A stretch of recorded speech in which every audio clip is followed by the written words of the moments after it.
teachers. I feel really honored to be a keynote speaker at your annual convention, and I'm delighted to have an opportunity to share some of the community-based work I'm doing in Milwaukee with a lot of other amazing art teachers and classroom teachers and community activists. Let's see. Oh, you know what? It's the wrong presentation. Here we go.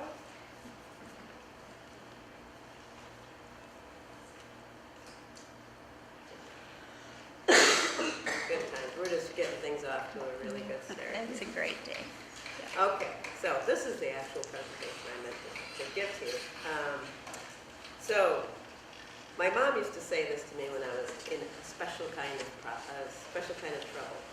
I got in a lot of trouble as a kid. I was kind of wild, and I was always running around and ended up in the emergency room getting stitches and things like that. But when I was in the special kind of trouble, she would say, "Kimberly Jo Cosier, you're in trouble." And by that it meant, you know, the kind of trouble that you're going to probably get a spanking for. And we had this really peculiar spanking stick that was an art project of my aunt's. It was this piece of driftwood that was about this long, and it looked like kind of like a cricket bat. It was flat, but bat-shaped otherwise.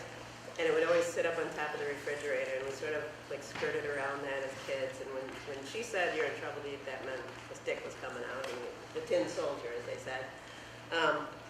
And so that to me is, it sort of helps me frame about the kinds of trouble we're in today. But we're standing up and fighting back, right? You know, what do we do now in a time of trouble? We stand up, we fight back. We actually burned that stick when I got to be about middle school. Took that stick outside and threw it in there without the folks knowing about it. And the next time it came out to be used, it wasn't there, and it was pretty fun little revenge. So, you Oklahoma teachers are inspiring the entire country. Thank you so much for standing up for what is right, standing up for our students, and taking this fight to the next level. It's been amazing to watch from afar. We had similar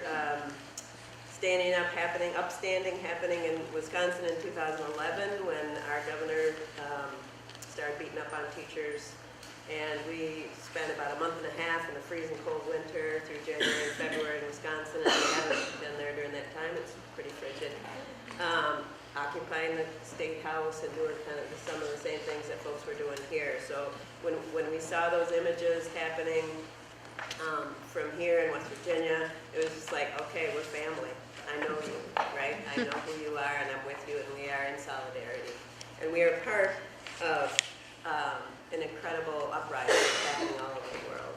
Yesterday I spent time with 3 teachers who were part of the walkout and a professor from OSU, and I was just blown away to be in the company of these folks that gave so much and spent so much time, and like the thought of how much time and effort and organizing had to go into making that march happen. It's just incredible.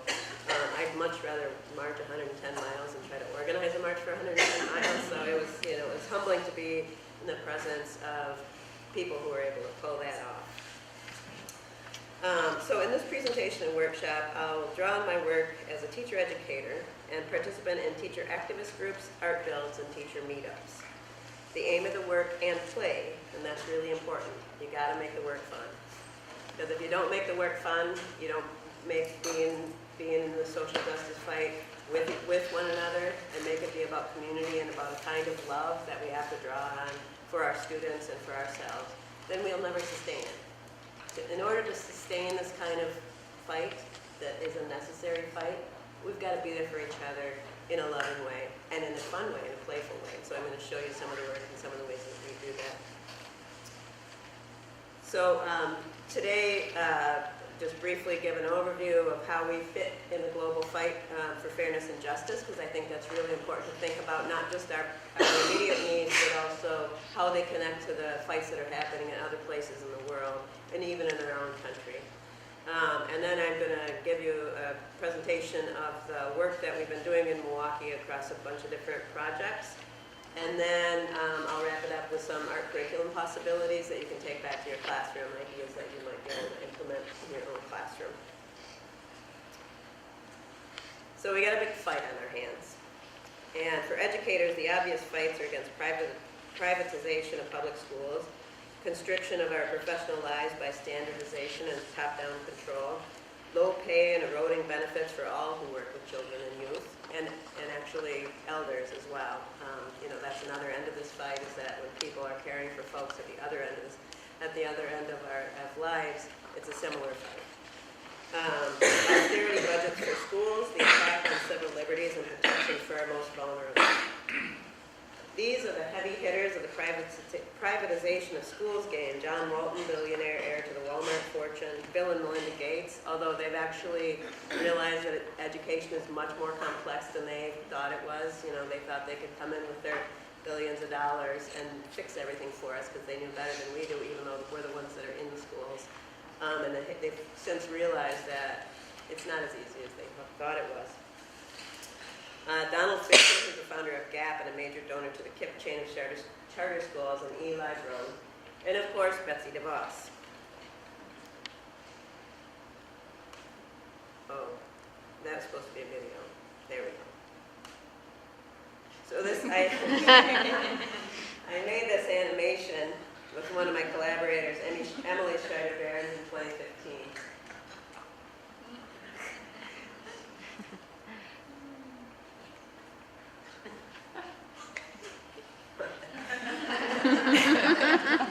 So I borrowed an old Ray Harryhausen stop-motion animation, which is, if you're into stop-motion, you know that Ray Harryhausen was sort of one of the pioneers of that work. And so borrowing his Hydra monster, I put the privatizers' heads on there, and together we made that animation.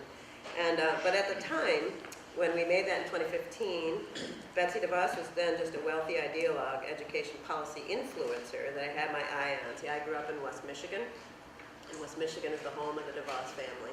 The DeVos and Van Andel families are the founders of Amway, a big Ponzi scheme that has been cheating little people out of money for long times to enrich them, right? And so now they're using their many, many billions of dollars to influence all of us. And so at that time, I knew about Betsy DeVos. I knew she had outsized influence because of the amount of money that she had, but I never imagined that she would become Secretary of Education. So that's a failure of imagination on my part. Because who would have thought this? But this is the world we live in now. And so, this gets me to thinking about what role imagination has in this work, and that we as art teachers, it's sort of our trade, right? We deal with creativity and animation, and we have to use that as a way to think about possibilities and thinking about what's possible to fight against, but also what do we want to see in the future as well. So it's not good enough to just push against, it's not enough to push against what we don't want to see happen, but we need to use our imaginative powers, our creativity to imagine what we want our world to be like. I just realized that I didn't turn my ring off, so thank you for that reminder. Okay, so we are in trouble deep, and we are getting beaten at this time. And again, we're just going to have to harness our creativity to see our way out of this and to do it together. It's always a useful question to ask who benefits. When a new policy comes down, who's the beneficiary of this new policy, right? And very often it's not the children in our schools. It's not the teachers. It's not the low-wage fast food workers and things like that. It's those people at the very top who are reaping massive benefits. The income inequality, as you know, in our country hasn't been this wide since the Gilded Age. And so I think it's always a kind of a good habit to be into to ask that question. I don't have to tell you that 1 in 6 people in Oklahoma live in poverty, because these are your students. These are the families that you deal with. And there's other things that I don't have to tell you, but I do wonder, I don't know if you've seen this project before. So I'm going to have to do a quick, I'm not very good at this, but gotta make it happen. So this is, have any of you heard this sound project about the earthquakes in Oklahoma? This to me is an excellent example of how the imagination can work in ways that tell a story, because really telling our story, that's what we got to do better.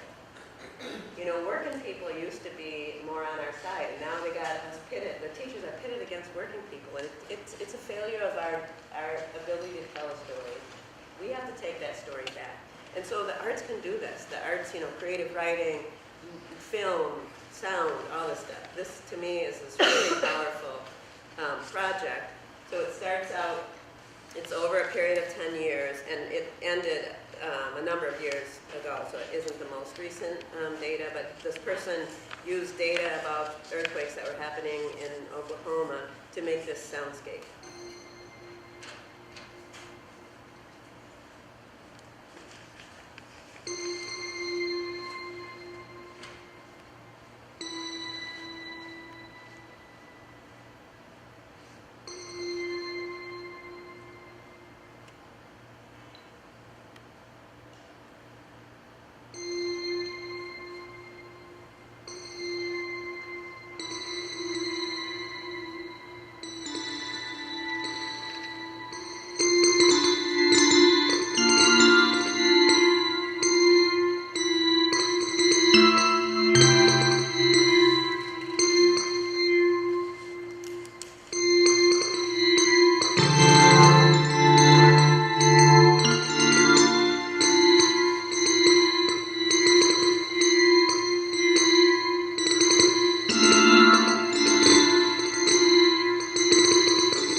It's an example of how we can tell a story in a way that will grasp people's attention and rethink the way, the kind of stories that are handed to people now about teachers and about working people. Let's see where I am here. So, human greed for power and privilege has brought us to the brink of disaster. In this brave new world, global corporations are people, and they decide everything from education policy to the future of humans and other living things on the planet. The human rights and environmental protection gains that were made through hard-fought battles over many decades are now quickly and cavalierly cast aside in favor of the rights of corporations and a very few humans at the top. I began this talk on a low note, and I'm sorry, but we can't retreat from knowing the truth. I won't dwell on the challenges forever, but I will say that we must face our challenges with courage and imagination, humility, and love. Love for one another and for our planet and for all of its inhabitants. Mercifully, there are more folks taking on that challenge every day, although too many still linger on their tree limb while the forest is quite literally set ablaze. So what are art educators to do? One thing we can do is learn labor history. There's a reason that that's not taught. We're not supposed to know the history of resistance in our country, but it's really important to know that there's been a history. We stand on the shoulders when we walk out of our schools. Today, we stand on the shoulders of people who gave their lives for labor. They gave their lives for to make safety precautions be put in place in our country, to end child labor. And as you know, I don't know if you know he's a Wisconsinite, but, and I'm blanking on his name, but the photographer who did the, can't think of his name. Anyway, it was a photographer who told the story of child labor through visual images. He used photography, went into these factories and saw these horrible situations that very, very young children were in, working, dangerous, losing fingers and limbs and, really horrible conditions. And he took these really compelling black and white photographs of that situation, and that's what changed. That's what got people to pay attention to child labor law and change the laws in this country. It was an artist, and we can join in that tradition. Let's see, I'm losing my place, because I feel so passionate about this work, and so you'll have to forgive me for trying to find myself here. So, and also not just learning labor history, but how those struggles connect to everybody else's struggles. The struggles for, you know, the environment, the struggles for, you know, all the many struggles that you know of. And toward that end, I also want to acknowledge that in the U.S., even our most well-intentioned events and hallowed places on land take place on land that was taken from indigenous people. And this is especially important in the week that some celebrate Columbus Day.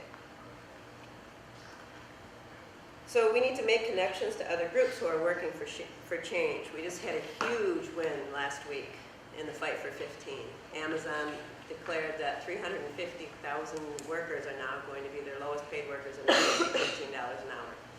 That didn't happen because Jeff Bezos wanted to pay people $15 an hour. It happened because people have been fighting, banding together in the fight for 15.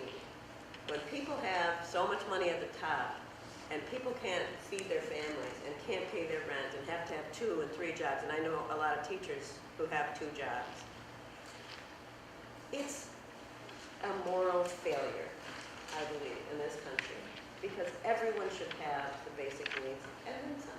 We have so much money, there's just like, people are hoarding money, right? And then there's those folks at the bottom that cannot afford their health care, and they have to make decisions between getting medication for their children and paying their rent, and then they're out on the streets. And so we just have to band together with all these fights to make sure that the least of these, our students who are sitting in our classrooms hungry, that we are fighting for them to have proper nutrition, and we're fighting for them to have a situation where the parents have, you know, family-sustaining jobs so that they're not alone all the time because mom and dad are working, you know, 2, 3 jobs. And people can't come to parent-teacher conferences because they'll lose their job. And so it's really important to me that we think about how our fights connect to all the other fights that are going on right now in the world. All right, get off the soapbox a little bit, but start talking about projects that we're doing in Milwaukee. And the first, Carrie mentioned Tico. Tico is a project that happened with sort of a dream. We got a visit paid to us by the Margaret A. Cargill Foundation, and it was a brand new foundation. Margaret A. Cargill is a granddaughter of the Cargill meat packing business and many other things. And she had given away millions and millions of dollars while she was alive, but she did it anonymously the whole time. And she was really adamant that until her death, her name would not be attached to this money. So it was kind of came as a surprise that all of a sudden this new foundation, when she did die, like suddenly, you know, this flush of money came along. And the folks were going around doing site visits. And as I was mentioning to Carrie, strange thing about this program is that although Margaret A. Cargill comes from Minneapolis, the arts and cultures grants are only made in Wisconsin and Alaska. So it's just a really odd thing. And my mother-in-law taught art in both Wisconsin and Alaska. So I was like, that's a sign. We're going to get this money, right? And so my wife and I kind of dreamed, and what would this look like if we were invited to have this money? And they ended up giving us $107,000 for a 6-month planning period. And it was like a dream come true, really. It was incredible. So we had all these focus groups. We invited our teachers, and we fed them, and we had this time together. And we asked them, what would you want if we could, what would you want? And we got really great answers. They wanted to have spaces to be artists again. They wanted space to make art together, to have communal space where they could learn from each other.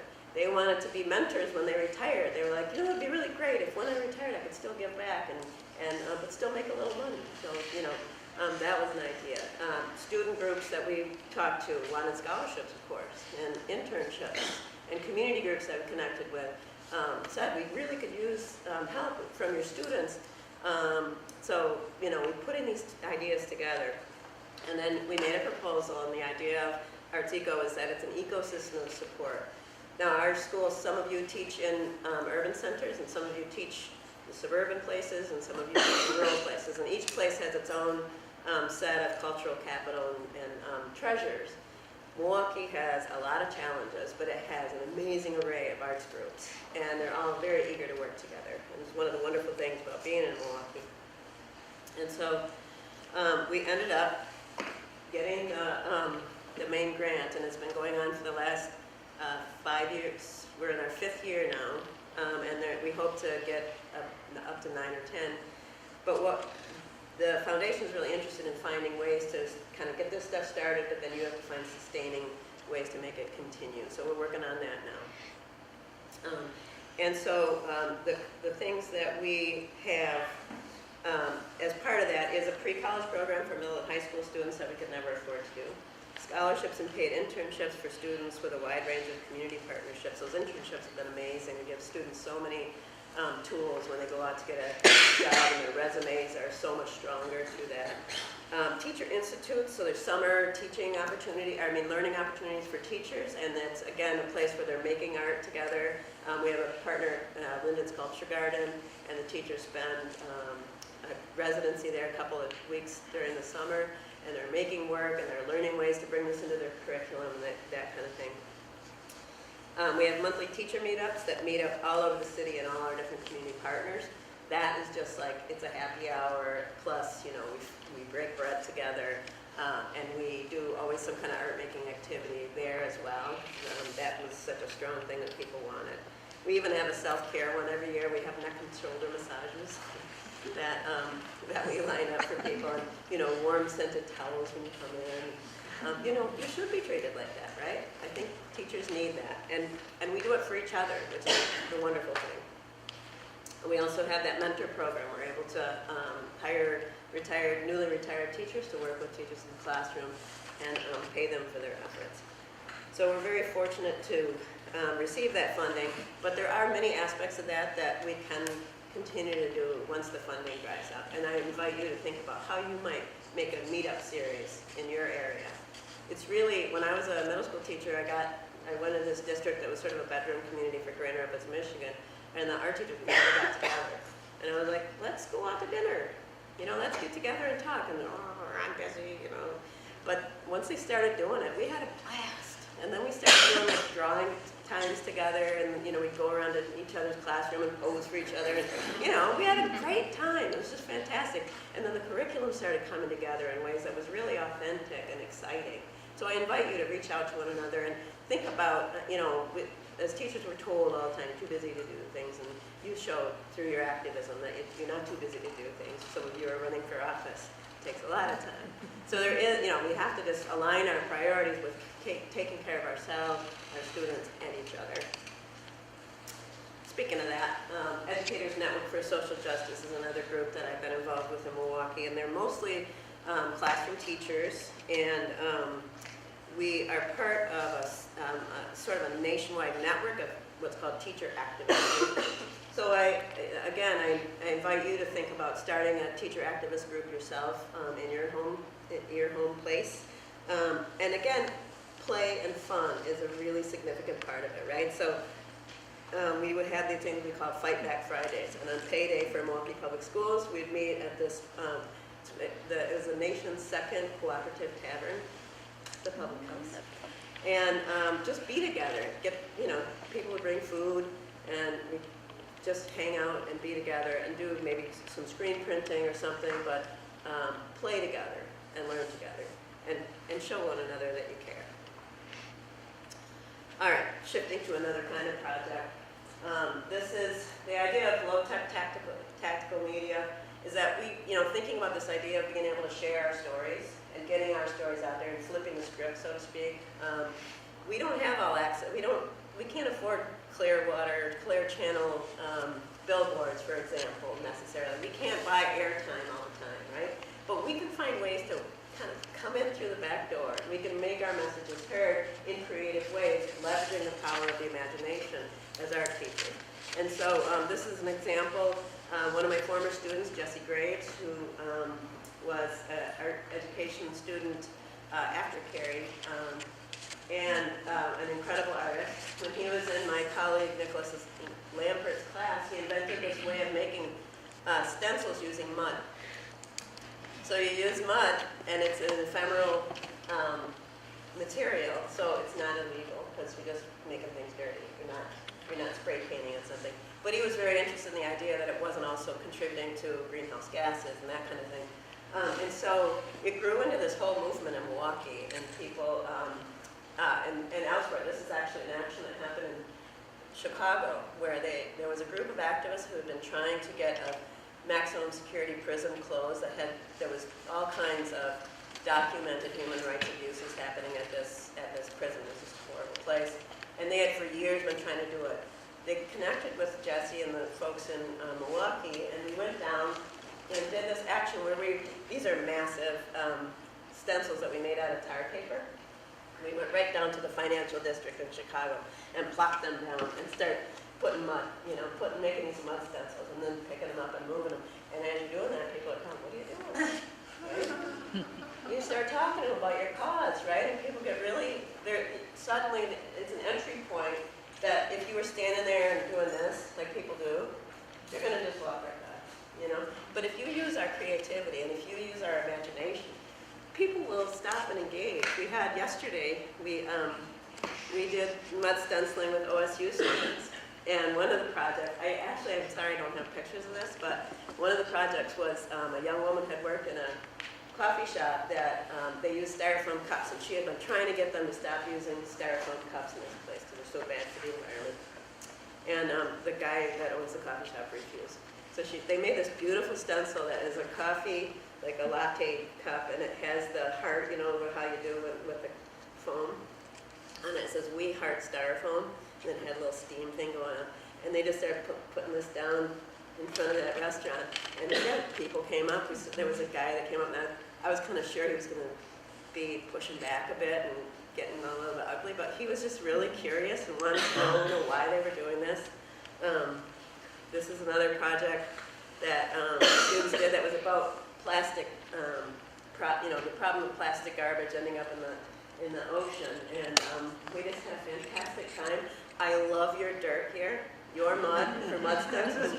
Holy cow! When I saw the 5-gallon buckets with that red dirt, yeah,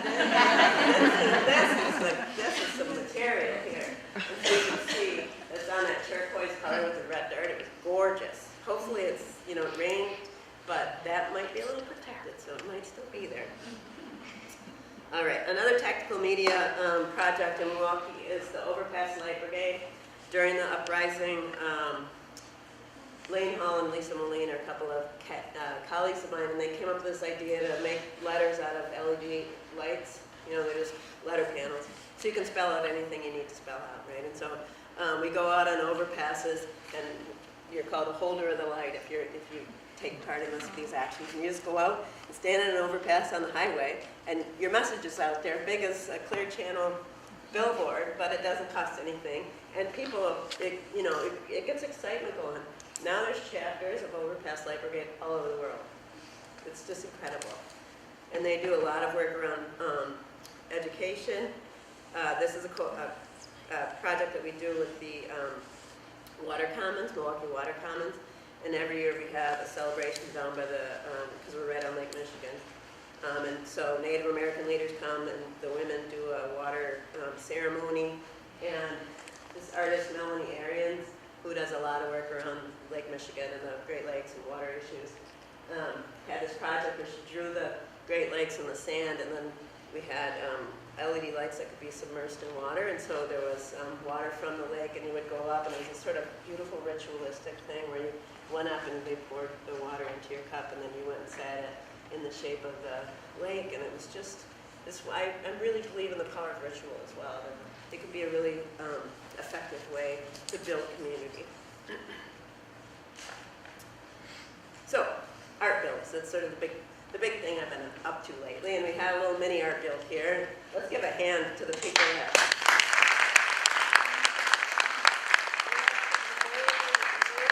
up here painting, and I invite you to come up after if you are up to it, or actually right now if you want to continue to paint. You're happy to do it. This over here is going to say "Stop the Cuts," and we aren't sure what the bottom should say. I think it should be collectively decided. And then this one is coming along really nicely too. So in the Art Build movement, we work with community partners to Uh-oh, I lost my place. Here we are. Oh, yeah. Okay, so we work with community partners to make art that brings people's messages to life, and I'll talk more about what they do. But this is an example of a parachute banner. We're now starting to do this sort of regularly. You can get these play parachutes for under $100.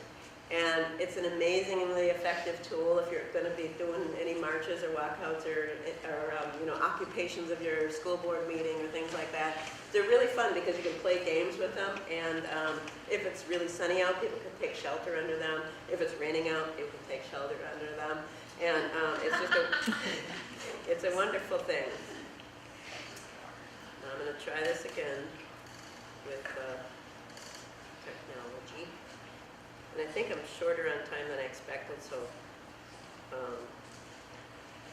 if you're interested in learning more about art build and also activist art in general, this group called Just Seeds is an artist collective that my partner in crime, Nicholas Lampert, and Paul Keelan, who are through the art build, there's 4 of us that are mainly involved in art builds organizing: Nicholas Lampert, myself, Paul Keelan, and Claudia Martinez.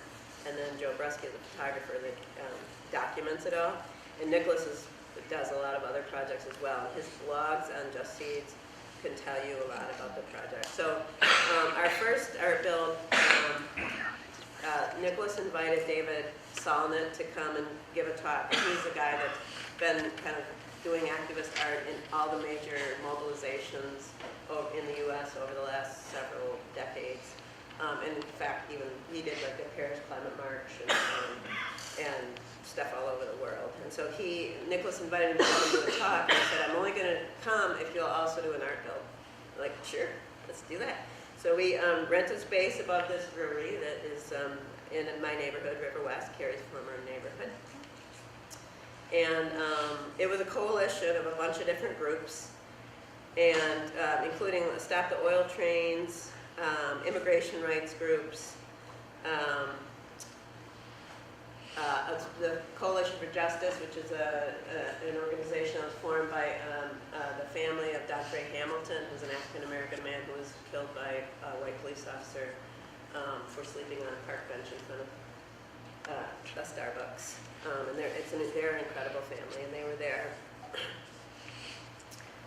And here's David giving us some tips. Really great guy. His sister is a brilliant writer as well, Rebecca Solnit. Here I am with a former student, Shannon Moulter, who now is a museum educator in Milwaukee, and we were building a giant Heron Puppet. And so you can just see we sort of transformed that space. It's kind of this big empty space into this just art-making crazy space. And we have places for screen printing, banner tracing, and banner painting, of course, like we have here. This is Paul. And we have areas where kids can do work. Always there's children's areas, and just this incredible energy that happens. David gave a really nice talk about his work. He does these really cool ones too that are kind of like comic books, so it's a sort of sequential form of banner, which I had never seen before. So it was really amazing. With Pete Raylan, he teaches with me now at UWM. So D'Entrée Day every year on the anniversary of D'Entrée's birthday, there's a march in Milwaukee, so we need to work for that. So you kind of get a sense of what the space ends up looking like. And there's David, such a nice guy. Oh, this is Jesse. So Jesse Graves is the guy who came up with the mud stencil, where he came and did some work with us at the art build. So there's our Heron coming together. All right, so.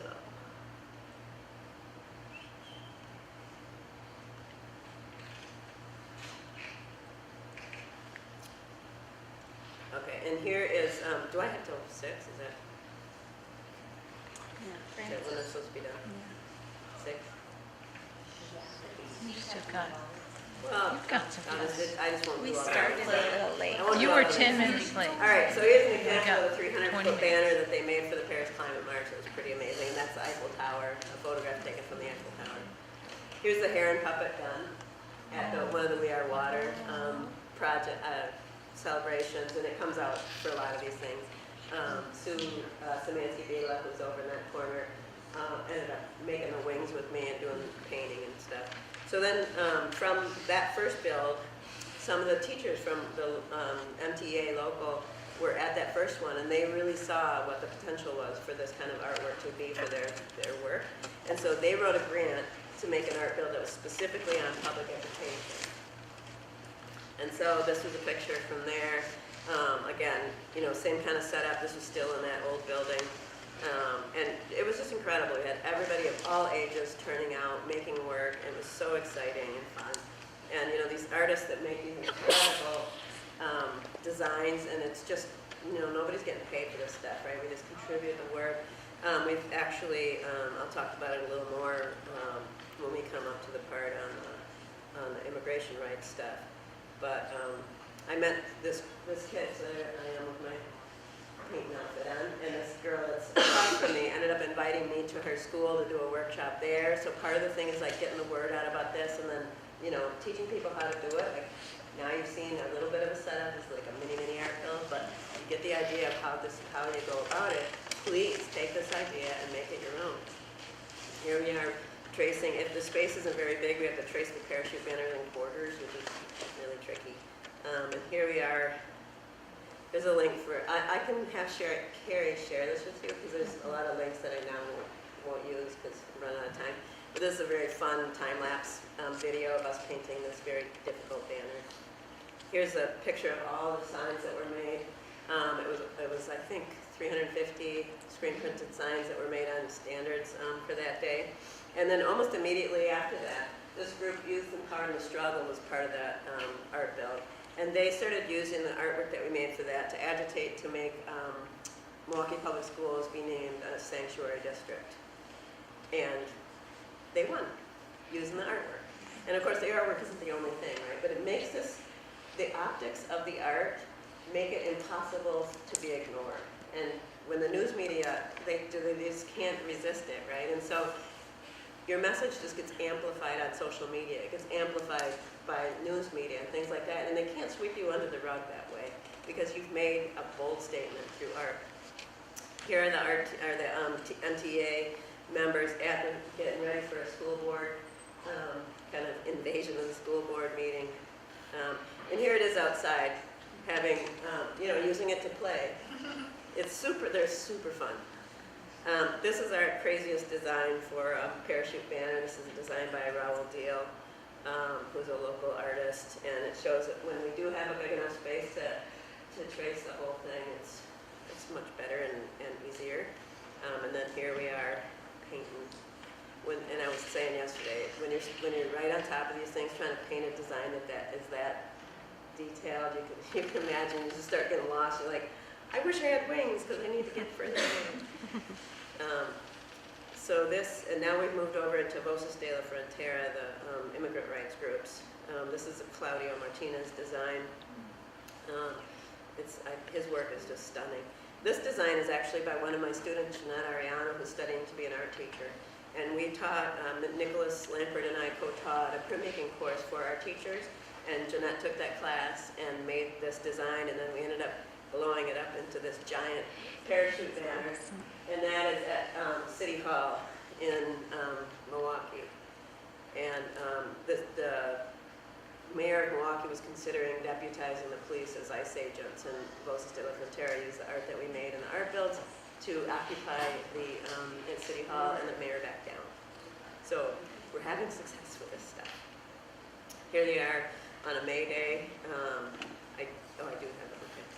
So this past May Day, we had made a 100-yard banner, big as a football field, 10 feet wide and 100 yards long. And can you imagine like how much bigger your demonstration looks when you got a 100-yard banner? That's helping you stretch it out. And so this is in Waukesha, Wisconsin. They were trying to also fight against this idea of making deputizing the police to be ICE agents. And this organization is incredible. We've also worked with This is a Menominee from the Menominee Nation. They're trying to fight against this back 40 mine, it's called, that's going to do horrible things to water, and it's just a really horrible idea, but the governor wants to make it happen. Youth activists for March for Our Lives reached out to us and instigated an art build, and they made designs, and we supported it. This is in the new space now that I talked our dean into giving us kind of semi-permanent space to make work, which is a major coup, and I'm very excited about that. Okay, sorry, quickly. Projects that you might take to your classroom. So these are my pre-service teachers making a banner that's about advocating for art education. So the issues that we deal with, don't always have to be the big issues, but they can also be smaller issues. A project that I've been involved with since I moved to Milwaukee is called the Blessings Project. And the idea is to make artwork that with community members, and you talk about making artwork that is a blessing that you would give away, maybe anonymously to people.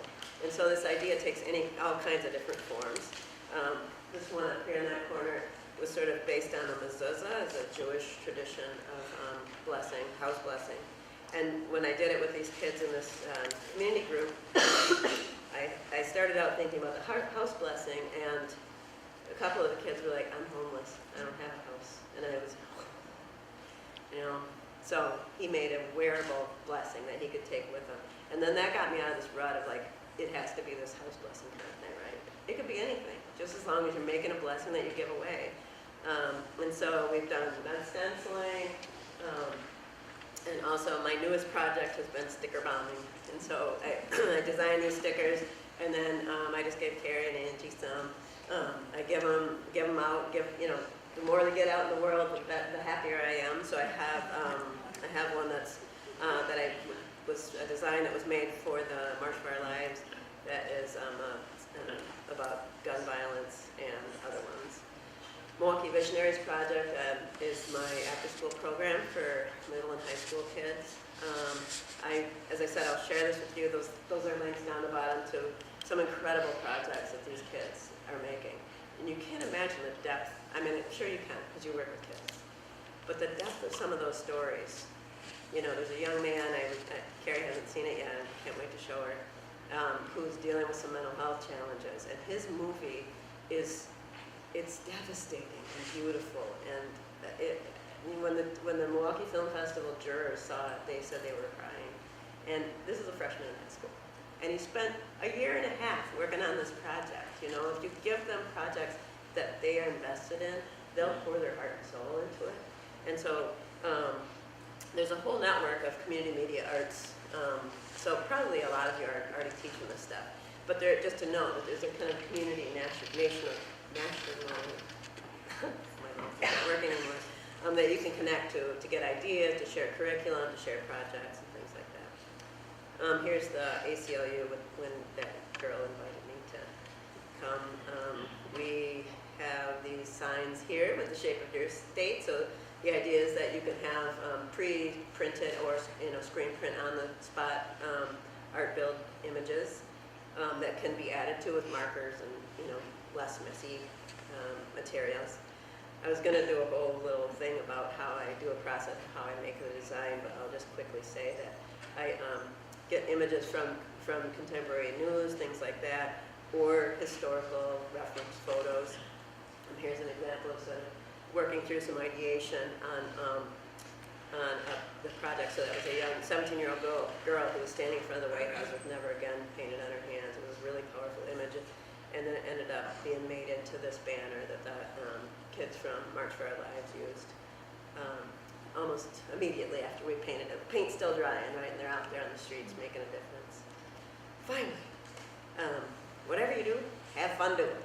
It's so important. I can't stress it enough that making fun together while you make trouble is the key to making a sustainable movement and a place where you want to go back. You want to, it sustains you. It forms friendships, and it's really founded in this sort of fierce love for our kids and for their family and for each other. And I want to honor you all for the fight that you're undertaking here in Oklahoma, and know that we're joining you in Wisconsin and all over the country in this really important fight. And thanks again. I'm very honored to have been here. talking to you.